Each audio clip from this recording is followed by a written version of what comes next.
어디서 말대꾸야? 너 같은 신병이 언제부터 식사 시간을 따져? 엎드려 뻗쳐! 왜 이렇게 느려? 다시! 군대란 줄을 잘 타야 사는 곳이라죠. 근데 그 줄을 거꾸로 당긴 신병이 있었습니다. 그저 묵묵히 시키는 대로 하려 했던 한 여군. 하지만 중대장은 그녀를 만만한 존재로 보고 눈에 띄지 않게 아주 교묘하게 괴롭히기 시작했죠. 그런데 그가 몰랐던 게 하나 있었습니다. 그녀가 그 사단의 딸이었다는 사실 말입니다. 안녕하세요. 반전의 민족입니다. 신병을 괴롭히던 중대장은 어떻게 되었을까요? 그리고 그녀는 억울하게 당한 괴롭힘을 어떻게 세상에 들려주게 될까요? 오늘 이야기 끝까지 지켜봐 주세요. 그리고 1초만 시간 내셔서 아래 구독과 좋아요 버튼 꾹 눌러주신다면 저희 영상 제작에 정말 큰 힘이 됩니다. 늘 따뜻한 응원 진심으로 감사합니다. 육군 제25사단 여군 신병 시범 보직 운영부대입니다. 아침 6시 차가운 바람이 연병장을 휩쓸고 지나가는 이곳에 한 명의 특별한 신병이 배치되었죠. 윤하진 20세, 말수가 적고 절도 있는 태도를 가진 여군이었습니다. 명문대 전산과를 자퇴하고 자원 입대한 하진은 다른 신병들과는 뭔가 달랐어요. 걸음걸이부터 말투까지 어딘가 기본기가 탄탄한 느낌이 물씬 풍겼습니다. 신병 윤하진, 앞으로 나와! 삼중대장 오태식 중위가 하진을 불렀습니다. 35세의 오태식은 ROTC 출신으로 진급에서 한 번 밀린 경험이 있었죠. 그 때문인지 항상 자신의 권위를 과시하려 들었어요. 특히 사관학교 출신이나 배경이 좋아 보이는 부하들에게는 더욱 예민하게 반응했습니다. 너 어디 대학 나왔나? 서울대 전산과 중퇴입니다. 아, 그래? 똑똑하네. 그런데 왜 군대 왔지? 집안에 뭔 문제라도 있나? 하진은 담담하게 대답했습니다. 개인적인 이유입니다. 오태식의 눈빛이 날카로워졌어요. 하진의 정확한 말투와 흔들리지 않는 태도가 오태식을 자극했습니다. 마치 자신을 무시하는 것 같은 기분이 들었거든요. 오태식의 내면에는 사관학교 출신들에게 항상 밀려왔던 콤플렉스가 자리 잡고 있었습니다. 윗선에 연줄 있는 놈들에 대한 분노도 마찬가지였죠. 하진의 당당한 자세는 그 모든 감정을 한순간에 건드렸어요. 저런 건 꼭 혼 좀 나야 자기 위치를 알지. 오태식은 속으로 중얼거렸습니다. 하진이 뭔가 특별한 배경을 가진 것 같다는 직감이 들었어요. 그런 직감이 오히려 오태식을 더욱 자극했죠. 오태식은 첫날부터 하진을 집중적으로 괴롭히기 시작했습니다. 먼저 불합리한 야간 근무를 몰아주었어요. 다른 신병들은 일주일에 한두 번 서는 야간 근무를 하진에게만 매일 시켰죠. 식사 시간도 의도적으로 삭제했습니다. 야, 윤하진, 너는 밥 먹을 시간에 화장실 청소나 해? 중대장님, 식사는 말대꾸야. 너 같은 신병이 언제부터 식사 시간을 따져? 샤워 금지령도 내렸어요. 일주일 동안 제대로 씻지 못한 하진은 점점 지쳐갔습니다. 하지만 가장 치명적인 건 연병장에서의 공개적인 망신주기였죠. 전 중대원들이 보는 앞에서 하진을 불러내어 이유 없는 얼차려를 시켰습니다. 엎드려 뻗쳐. 왜 이렇게 느려? 다시. 하진은 묵묵히 따랐어요. 하지만 오태식의 괴롭힘은 더욱 교묘해졌습니다. 공용 장비를 일부러 파손시킨 후 하진에게 누명을 씌웠죠. 이 장비 누가 마지막에 썼나? 윤하진 너지? 제가 사용했지만 파손시키지는. 거짓말하지 마. 내가 부주의하게 다뤘으니까 고장난 거 아냐? 하진은 억울했지만 반박할 증거가 없었어요. 오태식은 하진의 침묵을 보며 더욱 기세등등해졌습니다. 너 하나쯤 타령해도 아무도 기억 안 해. 오태식의 속마음은 복잡했습니다. 사관학교 출신 탈락자라는 콤플렉스와 윗선에 연줄 있는 놈들에 대한 분노가 뒤섞여 있었어요. 하진의 태도와 정확한 말투는 오태식을 더욱 자극했죠. 네가 누굴 닮아서 그렇게 말을 똑 부러지게 해? 하진은 여전히 침묵으로 일관했습니다. 하지만 하진의 눈빛에는 굴복하지 않겠다는 의지가 서려 있었어요. 하진은 참았습니다. 하지만 단순히 견디기만 한 건 아니었어요. 하진은 매일의 불합리함을 하루도 빠짐없이 기록하기 시작했습니다. 작전일지, 식단표, 근무표는 물론이고 심지어 조용한 음성 파일까지 남겼어요. 명문대 전산과 출신답게 디지털 증거 수집에 능숙했죠. 정의가 없을 땐 기록이 정의가 되거든요. 하진이 혼자 중얼거린 말이었습니다. 오태식이 자신에게 가하는 모든 부당한 처우를 상세히 기록했어요. 날짜, 시간, 상황, 목격자까지 빠짐없이 적었죠. 핸드폰 메모장에는 수십 개의 파일이 쌓여갔습니다. 3월 15일 오후 2시 30분 이유 없는 화장실 청소 3시간, 연속 지시 3월 16일 저녁 7시, 식사시간 박탈, 목격자 김상호 분대장, 이민수 일병 3월 17일 새벽 2시, 야간 근무 중 불필요한 호출 및 얼차려. 하진의 기록은 정확했고 객관적이었어요. 감정적인 표현은 전혀 없었죠. 마치 공식 보고서를 작성하는 것처럼 말입니다. 오태식은 하진이 이런 기록을 남기고 있다는 사실을 전혀 몰랐어요. 한편 분대장 김상호는 하진의 상황을 지켜보며 점점 불편함을 느끼기 시작했습니다. 24세의 김상호는 학군장교 출신으로 현실주의자였지만 불의는 못 참는 성격이었어요. 야, 하진아, 너 괜찮냐? 괜찮습니다, 분대장님. 괜찮을 리가 있나? 중대장님이 너무 심하게 하시는 것 같은데. 하진은 김상호의 걱정 어린 눈빛을 보며 잠시 망설였습니다. 하지만 곧 고개를 저었어요. 아직은 혼자 해결하고 싶습니다. 김상호는 하진의 의연한 태도에 놀랐습니다. 보통 신병이라면 벌써 울면서 도움을 요청했을 텐데 하진은 달랐어요. 뭔가 특별한 배경이 있는 것 같다는 생각이 들었죠. 오태식의 괴롭힘은 더욱 치밀해졌습니다. 하진의 침대의 불량 자재를 몰래 숨겨놓고는 갑작스러운 검열을 실시했어요. 민간 협력업체 장비도 일부러 파손시켜 하진의 책임으로 몰아갔죠. 이게 뭐야? 내 침대에서 나온 거잖아. 저는 모릅니다. 누군가 일부러 거짓말하지 마. 너 정말 뻔뻔하다. 그뿐만 아니었습니다. 오태식은 하진이 청소하고 있을 때 일부러 물을 바닥에 쏟아버렸어요. 그리고는 다시 청소하라고 명령했죠. 야, 바닥에 물 왜 이렇게 많아? 제대로 안 닦았네? 방금 전에 깨끗하게. 말대꾸야. 다시 해. 이런 일이 하루에도 몇 번씩 반복됐습니다. 하진이 식사를 하려 하면 갑자기 급한 업무를 만들어 식당에서 끌어냈어요. 화장실 갈 시간도 주지 않았죠. 윤하진, 지금 당장 창고 정리해. 중대장님, 잠시 화장실만. 화장실은 나중에 가고 일부터 해. 심지어 하진의 군복에 일부러 더러운 물을 튀겼어요. 그리고는 복장이 불량하다며 또 다른 얼차려를 시켰습니다. 너 군복 상태가 뭐야? 이런 걸로 군인이라고 할 수 있어? 죄송합니다. 바로 갈아입겠습니다. 갈아입을 시간 어디 있어?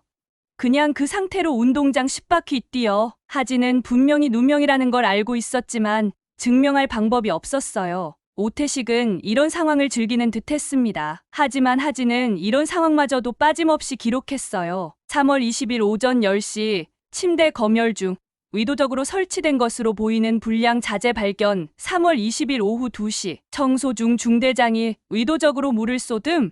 재청소 명령. 3월 21일 오전 11시 식사 시간 박탈. 급작스러운 창고 정리 업무 지시. 3월 21일 오후 3시 군복에 오염물질 튀김 후 복장 불량 지적 및 얼차려. 그런데 점점 중대 내에서 변화가 일어나기 시작했습니다. 분대장 김상호와 일부 병사들이 하진의 능력과 진심을 눈치채기 시작한 거예요. 하진이 맡은 업무는 항상 완벽했고 동료들에게는 친절했죠. 무엇보다 부당한 처우에도 불구하고 절대 다른 사람에게 화풀이하지 않았어요. 저 신병, 뭔가 다르지 않냐? 맞아, 보통이 아닌 것 같은데. 병사들 사이에서 하진에 대한 호감이 늘어갔습니다. 오히려 오태식의 행동에 의문을 품기 시작했어요. 김상호는 더 이상 참을 수 없었습니다. 중대장님, 하진이에게 너무 심하게 하시는 게 아닙니까? 분대장이 신병 편들어? 내가 무슨 자격으로 내 지위에 간섭해? 김상호는 더 이상 말하지 않았지만 마음속으로는 결심했어요. 언젠가 기회가 되면 하진을 도와주겠다고 말이죠. 하진도 이런 변화를 느끼고 있었습니다. 혼자가 아니라는 생각에 조금씩 힘이 났어요. 사단장 시찰 날이 다가왔습니다. 오태식은 평소보다 더욱 예민해져 있었어요. 투스타 윤동철 사단장 58세, 평생을 군에서 보낸 진짜 군인으로 유명한 인물이었죠. 무뚝뚝하고 엄격한 성격으로 알려져 있었습니다. 오늘 시찰 때 실수하는 놈 있으면 두고 보지 않겠다. 오태식이 중대원들에게 엄포를 놓았어요. 그런데 이상하게도 하진만 바라보며 말하는 것 같았습니다. 시찰 당일 아침, 오태식은 하진을 일부러 불러냈어요. 윤하진, 너 오늘 사단장님 앞에서 추태 부리면 가만 안 둘 거야. 예, 알겠습니다. 대답이 짧네. 긴장 안 되냐? 오태식은 하진의 침착한 모습이 마음에 들지 않았어요. 사단장님 앞에서 떨어야 정상인데 하진은 너무 평온했죠. 오태식은 고민 끝에 한 가지 계획을 세웠습니다. 오전 11시 윤동철 사단장이 삼중대에 도착했어요. 키가 크고 위험 있는 모습의 사단장님을 보며 모든 병사들이 긴장했습니다. 오태식은 평소와 달리 극도로 정중한 모습을 보였어요. 사단장님, 삼중대 현황 보고드리겠습니다. 그런데 바로 그때 오태식이 갑자기 하진을 지목했습니다. 신병 윤하진, 사단장님 앞에서 제대로 된 자세를 보여드려라. 하진이 앞으로 나왔어요. 오태식은 의도적으로 하진에게 까다로운 지시를 내렸습니다. 엎드려 뻗쳐 자세로 사단장님께 인사해. 모든 사람들이 당황했어요. 사단장 앞에서 신병에게 얼차려를 시키다니 이건 너무 과했죠. 하지만 하진은 담담하게 자세를 취했습니다. 그런데 바로 그 순간 윤동철 사단장이 갑자기 걸음을 멈췄어요. 잠깐, 사단장의 목소리가 연병장에 울려 퍼졌습니다. 모든 사람들의 시선이 사단장에게 집중됐어요. 윤동철 사단장은 하진을 자세히 쳐다보더니 천천히 입을 열었습니다. 하진이, 여기서 뭐 하고 있나? 모든 사람들이 얼어붙었습니다. 사단장이 신병의 이름을 아신다고? 하진은 고개를 들어 사단장을 바라봤어요. 신병 윤하진, 25사단 3중대 근무 중입니다. 윤동철 사단장의 표정이 복잡해졌습니다. 딸이 자신의 부대에 배치된 줄 몰랐던 거예요. 하진도 아버지가 이 사단의 사단장인 줄 알고 있었지만 절대 그 사실을 이용하지 않았습니다. 오태식의 얼굴이 새하얗게 변했어요. 무슨 일인지 알 수는 없었지만 뭔가 큰 문제가 생긴 것 같았죠. 다른 병사들도 웅성거리기 시작했습니다. 사단장님이 왜 신병 이름을? 뭔가 이상한데. 윤동철 사단장은 잠시 침묵했어요. 딸이지만 다른 병사들과 똑같이 대해야 한다는 원칙이 있었거든요. 하지만 지금 상황은 뭔가 이상했습니다. 왜 하진이 얼차려를 받고 있는 거죠? 중대장, 설명해 보시오. 신병 교육 차원에서. 오태식은 말을 제대로 잇지 못했어요. 평소 자신감 넘치던 모습은 온데간데 없었죠. 윤동철 사단장은 하진을 일으켜 세웠습니다. 하진아, 부대 생활은 어떠냐? 보고드리겠습니다. 많이 배우고 있습니다. 하진의 대답은 정확했어요. 불평 한마디 없이 담담했죠. 하지만 윤동철 사단장은 딸의 표정에서 뭔가를 눈치챘습니다. 평소보다 야윈 것 같았고 눈빛에 피로가 서려 있었어요. 그래, 열심히 해라. 윤동철 사단장은 더 이상 말하지 않았습니다. 하지만 마음속으로는 이 상황을 자세히 알아봐야겠다고 생각했어요. 시찰이 끝난 후 오태식은 식은땀을 흘리며 하진을 노려봤습니다. 너 사단장님을 어떻게 아는 거야? 모르겠습니다. 거짓말하지 마.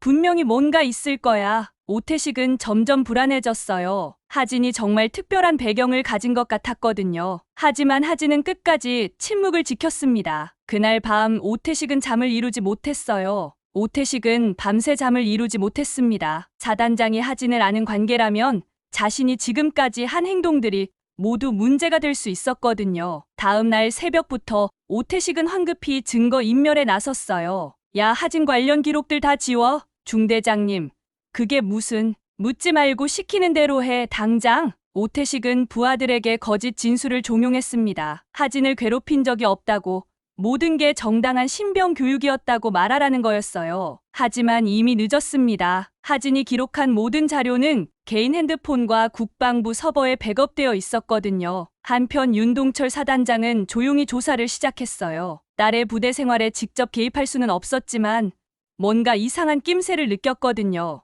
며칠 후 익명의 제보가 들어왔습니다. 김상호 분대장이 용기를 내어 신고한 거였어요. 사단장님, 삼중대에서 일어나고 있는 일들을 알려드려야 할 것 같습니다. 김상호는 그동안 목격한 모든 것을 상세히 보고했어요. 하진에 대한 부당한 처우, 오태식의 권력 남용, 그리고 다른 병사들의 증언까지 모든 걸 털어놨죠. 분대장으로서 더 일찍 나서지 못한 점 죄송합니다. 윤동철 사단장은 김상호의 보고를 들으며 분노가 치밀어 올랐어요. 하지만 감정을 억누르고 냉정하게 대처했습니다. 곧바로 감찰반을 소집했어요. 3중대 오태식 중대장에 대한 전면 조사를 실시한다. 감찰반이 들이닥쳤을 때 오태식은 완전히 당황했습니다. 이미 증거 인멸을 시도했지만 소용없었어요. 하진의 꼼꼼한 기록들, 다른 병사들의 증언, 심지어 CCTV 영상까지 모든 증거가 확보되어 있었거든요. 직권남용, 허위보고, 병사학대, 오태식 중대장,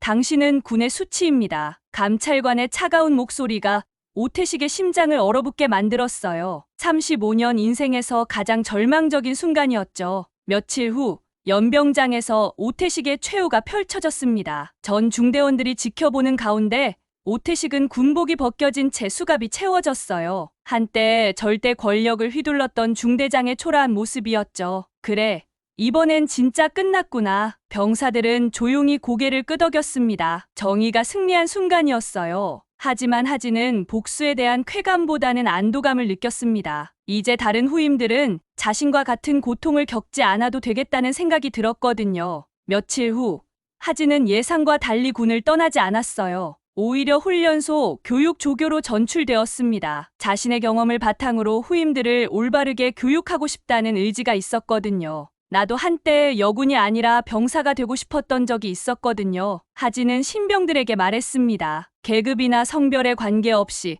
모든 군인은 존중받을 권리가 있다고 했어요. 하진의 교육을 받은 신병들은 달랐습니다. 서로 존중하고 배려하는 문화가 자연스럽게 형성되었죠. 윤동철 사단장은 딸과 마주 앉아 말했습니다. 딸이 아니라 내가 진짜 군인이란 걸 이제야 안다. 아버지도 처음부터 저를 믿어주셨잖아요. 아니다. 너는 스스로 증명했어. 하진은 미소 지었어요. 아버지의 딸이 아닌 윤하진이라는 한 명의 군인으로 인정받은 기분이었죠. 몇 달 후 하진의 이야기는 국방부 우수 사례로 선정되었습니다. 군 내 부조리 척결과 올바른 군 문화 정착에 기여한 공로를 인정받은 거예요. 하진은 여전히 묵묵히 자신의 자리에서 최선을 다하고 있습니다. 군대는 명령만으로 돌아가지 않습니다. 어떤 이름을 지닌 병사든 정의와 존중이 먼저일 때 진짜 전우가 됩니다. 이것이 병사 윤하진이 그리고 하진이 바꾼 세계가 우리에게 남긴 메시지입니다. 때로는 침묵이 가장 강한 무기가 되고